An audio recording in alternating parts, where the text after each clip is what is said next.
स्वामी विवेकानंद जी के कुछ महत्वपूर्ण व्याख्यान तथा उनके कुछ प्रवचनों का सारांश आत्म तत्व के रूप में पाठकों के सम्मुख है।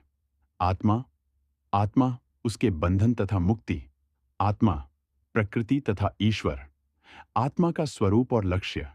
आदि पुस्तक के विभिन्न अध्यायों में स्वामी जी ने आत्मा के स्वरूप, उसके बंधन तथा मुक्ति का विवेचन किया है। स्वामी जी का कथन है, आत्मानुभूति ही वस्तुतः धर्म है।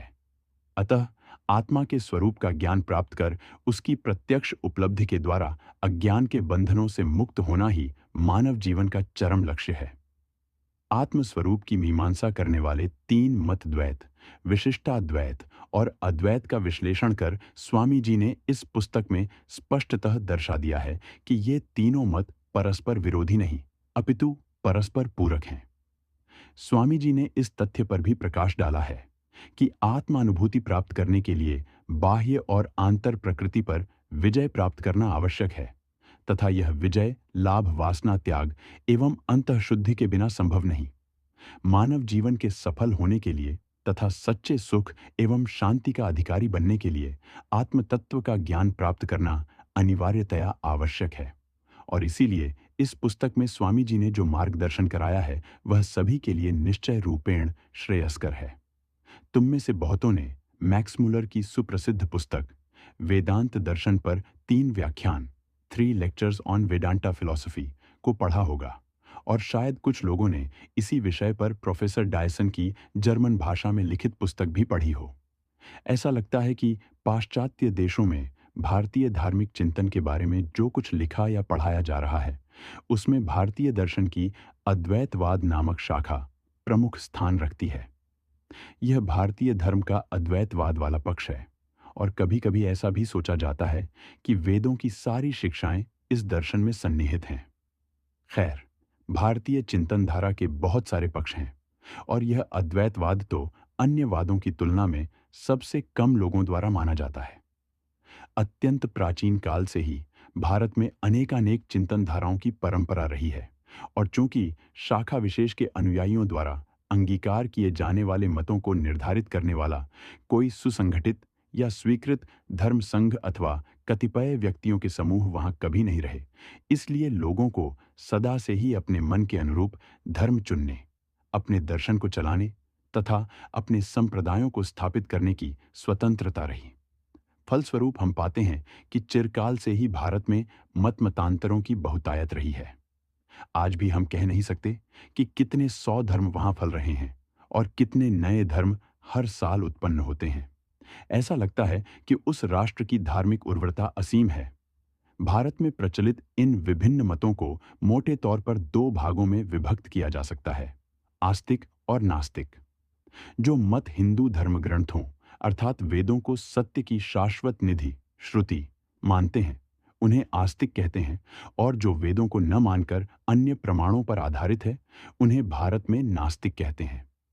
आधुनिक नास्तिक हिंदू मतों में 2 प्रमुख हैं, बौद्ध और जैन। आस्तिक मतावलंबी कोई कोई कहते हैं कि शास्त्र हमारी बुद्धि से अधिक प्रामाणिक हैं, जबकि दूसरे मानते हैं कि शास्त्रों के केवल बुद्धि सम्मत अंश को ही स्वीकार करना चाहिए, शेष को छोड़ देना चाहिए। आस्तिक मतों की भी फिर 3 शाखाएं हैं, सांख्य, न्याय और मीमांसा। इनमें से पहली 2 शाखाएं किसी संप्रदाय की स्थापना करने में सफल न हो सकीं, यद्यपि दर्शन के रूप में उनका अस्तित्व अभी भी है। एकमात्र संप्रदाय जो अभी भारत में प्रायः सर्वत्र प्रचलित है वह है उत्तर मीमांसा अथवा वेदांत।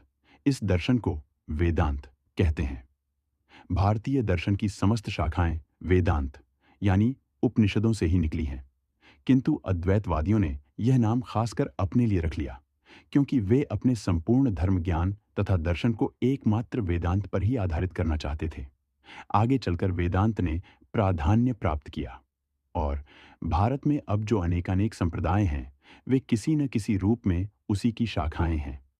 फिर भी ये विभिन्न शाखाएं अपने विचारों में एकमत नहीं है। हम देखते हैं कि वेदांतियों के 3 प्रमुख भेद हैं, पर एक विषय पर सभी सहमत हैं, वह यह कि ईश्वर के अस्तित्व में सभी विश्वास करते हैं। सभी वेदांती यह भी मानते हैं कि वेद शाश्वत आप्तवाक्य हैं, यद्यपि उनका ऐसा मानना उस तरह का नहीं जिस तरह ईसाई अथवा मुसलमान लोग अपने अपने धर्म ग्रंथों के बारे में मानते हैं। वे अपने ढंग से ऐसा मानते हैं। उनका कहना है कि वेदों में ईश्वर संबंधी ज्ञान सन्निहित है और चूंकि ईश्वर चिरंतन है, अतः उसका ज्ञान भी शाश्वत रूप से उसके साथ है। अतः वेद भी शाश्वत हैं। दूसरी बात जो सभी वेदांती मानते हैं वह है सृष्टि संबंधी चक्रीय सिद्धांत। सब यह मानते हैं कि सृष्टि चक्रों या कल्पों में है।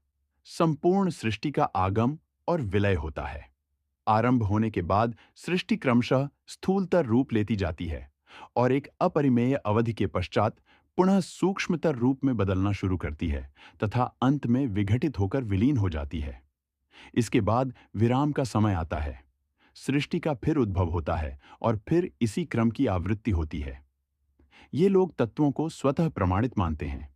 एक को आकाश कहते हैं, जो वैज्ञानिकों के ईथर से मिलता जुलता है, और दूसरे को प्राण कहते हैं, जो एक प्रकार की शक्ति है। प्राण के विषय में इनका कहना है कि इसके कंपन से विश्व की उत्पत्ति होती है। जब सृष्टि चक्र का विराम होता है, व्यक्त प्रकृति क्रमशः सूक्ष्मतर होते होते आकाश तत्व के रूप में विघटित हो जाती है, जिसे हम न देख सकते हैं और न अनुभव ही कर सकते हैं। किंतु इसी से पुनः समस्त वस्तुएं उत्पन्न होती हैं। प्रकृति में हम जितनी शक्तियां देखते हैं, जैसे गुरुत्वाकर्षण, आकर्षण, विकर्षण अथवा विचार, भावना एवं स्नायविक गति, सभी अंततोगत्वा विघटित होकर प्राण में परिवर्तित हो जाती हैं और प्राण का स्पंदन रुक जाता है। इस स्थिति में वह तब तक रहता है जब तक सृष्टि का कार्य पुनः प्रारंभ नहीं हो जाता। उसके प्रारंभ होते ही प्राण में पुनः कंपन होने लगते हैं।